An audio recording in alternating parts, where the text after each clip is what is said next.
tuangkan sedikit gula atau beberapa lipat serahkan kepada Allah.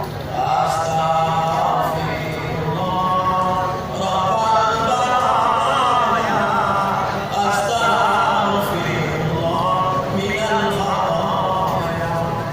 Menazimi istighfar, siapa yang berbanyak istighfar, tiga kali kelawat. Ya Allah lahu min kulli dhikin makhraja.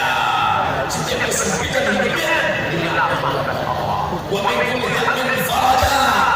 Setiap kesusahan hatinya diberikan Allah kemudahan. Wa razaqahu min haitsu la yahtasib. Diberikan rezeki dari jalan yang tak disangka. Assalamualaikum